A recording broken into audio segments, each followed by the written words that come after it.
Om Sai Ram. Welcome to बंदे हैं हम साई के। मैं हूं आपके साथ नीलम और आज मैं एक बहुत ही अनबिलीवेबल एक्सपीरियंस लेकर आई हूं। ये एक डिवोटी का है जिनका नाम मीनू सिंह है। वो झारखंड से है। तो इन्होंने बताया कि 16 सितंबर की बात है ये, कि ये उस दिन सुबह सुबह साई संदेश जो रोज़ आता है तो वो सुनकर, मतलब ये सुबह सुबह मॉर्निंग टाइम में, अर्ली मॉर्निंग में ही ये संदेश सुनकर ही अपने कामों को करती है। तो उस दिन इन्होंने सुना कि कुछ कुकर से रिलेटेड, जैसे कुकर से फटना वगैरह, मतलब कुछ ऐसा रिलेटेड बाबा ने कहा था संदेश में। तो ये उन पर संदेश पे बहुत ज़्यादा बिलीव करती हैं। मतलब जो भी होता है, जो संदेश में बोला जाता है, उन पर बहुत ज़्यादा बिलीव करती हैं।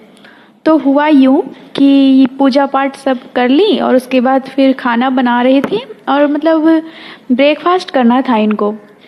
और कुकर में, मतलब ये हीटर पे खाना बनाती हैं, इलेक्ट्रिसिटी पे। तो क्या हुआ कि कुकर पे राइस इन्होंने चढ़ा रखा था।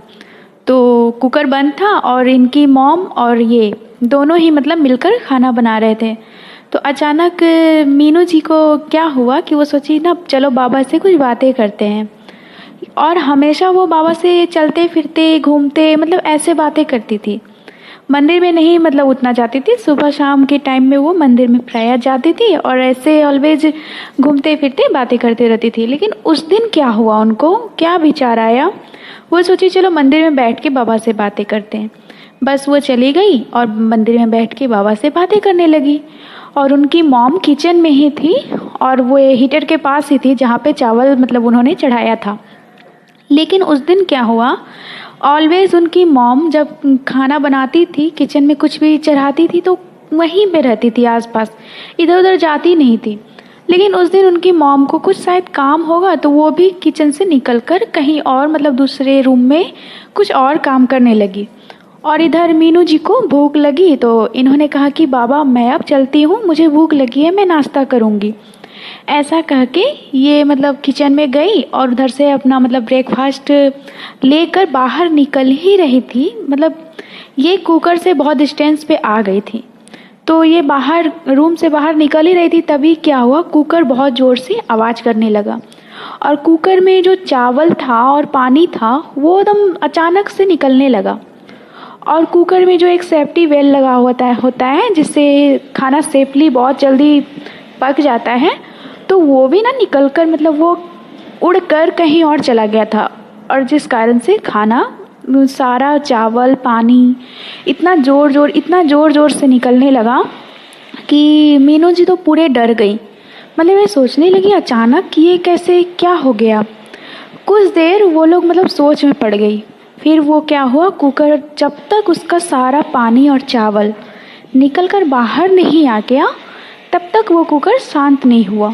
फिर धीरे धीरे वो खुद ही, जब सब कुछ निकल गया तो कुकर शांत हो गया। तो मीनू जी बताती हैं कि ऑलवेज वो लोग जब खाना बनाती थी तो हीटर के पास, मतलब वहीं पे आसपास वो लोग रहते थे। तो 16 सितंबर के दिन क्या हुआ कि बाबा कैसे बचाए, ये देखिए। बाबा जानते थे कि कुकर से ऐसा घटना घटने वाला है और इसीलिए संदेश में भी बाबा ऐसा बोले।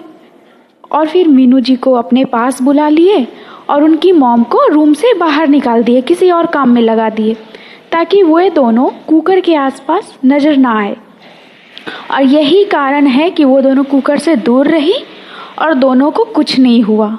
नहीं तो सोच सकते हैं अगर वो दोनों आसपास रहती तो क्या होता, बहुत बड़ा हादसा हो सकता था। बहुत खतरनाक रूप से दोनों जल सकते थे।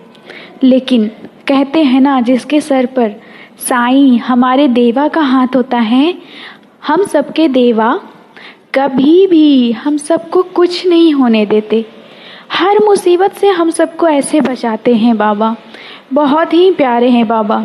ये जलने से एक चीज़ याद आया, ये मेरा एक एक्सपीरियंस है, इन्हीं में मैं इंक्लूड कर देती हूँ अपना भी।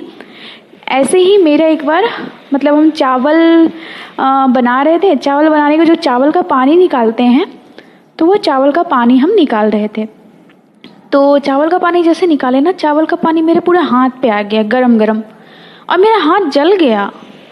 मतलब और जब जला ना तो हम बोले साईं बाबा मेरा हाथ जल गया बहुत, अब गए हम, ऐसे बोले। और इतना जलन हो रहा था कि आप सोच सकते हो जब हाथ जले, थोड़ा सा कहीं जलता है तो उसकी जो जलन होती है इतना दर्दनाक कि सहा नहीं जाता है। और मेरे साथ ऐसा हो चुका है। तो मेरा जब हाथ जला, पूरा गरम गरम चावल का पानी हाथ पे आया, तो कैसा लगता होगा उस वक्त हमें। फिर क्या हुआ, बाबा का मतलब जब जले ना तो मेरे मुंह से साईं ही निकला। और जब साईं निकला तो जल तो गए हम, लेकिन देखिए हुआ क्या, जलने के बाद भी हमको कुछ हुआ ही नहीं। मतलब जलने उतना गर्म पानी चावल का गिरा मेरे हाथ पे और हम बोले बाबा अब तो गए, मेरा हाथ चला गया। और फिर मेरे पास कोई ऑप्शन नहीं था, जलन तो इतना हो रही थी कि एकदम रोने रोने पे हो गए थे, लेकिन फिर भी अपने बाबा का नाम ले रहे थे। और बाबा की जो उदी है वो अपने हाथ पे पूरा लगा लिए, पूरे हाथ पे लगा लिए। बिलीव करेंगे 5 मिनट हुआ होगा, मेरा सारा जलन गायब हो गया, सारा जलन। कैसा, ये कैसे हो सकता है कि अगर किसी का हाथ इतना भयानक रूप से जल जाए और उसमें एक दाग भी ना पड़े। कुछ नहीं हुआ मेरे हाथों में, ना दाग उखड़ा, ना ही वो जो फोड़े टाइप के हो जाते हैं जले हुए, ना वो हुआ, कुछ नहीं हुआ। और जलन भी 5 मिनट में कम हो गया, कम क्या ख़त्म ही हो गया। उसके बाद उसी हाथों से हम सारा दिन बहुत सारे काम किए। फिर हमको ये रियलाइज़ हुआ जब हम बाबा के पास गए तो ऐसा रियलाइज़ हुआ कि बाबा उदास से दिख रहे हैं। पता नहीं उस वक्त हमें क्या फील हुआ। हम बोले बाबा आपने मेरा जलन अपने हाथों पे ले लिया, जला मेरा हाथ, लेकिन उसका दर्द आप झेल लिए और हमें उस दर्द से मुक्त कर दिए। ये तो वही बात हुई ना कि जले थे हम, लेकिन उसका सारा दर्द बाबा अपने ऊपर ले लिए। तो हमको बहुत उस दिन गुस्सा आया था। बाबा को ये बोले थे कि बाबा हम जले तो क्या हुआ, हमको पता था हम कुछ दिन में ठीक हो जाते, लेकिन मेरा दर्द आप क्यों लिए। हम झगड़ा किए थे बाबा से, लेकिन बाबा से झगड़ा करें या प्यार, बाबा कभी कुछ होने ही नहीं दे सकते हम सभी को। इसीलिए आप सभी के पास जो जो प्यारा प्यारा एक्सपीरियंस हो वो ज़रूर शेयर करें और बाबा से बहुत प्यार करें। ओम साईं राम, जय साईं राम।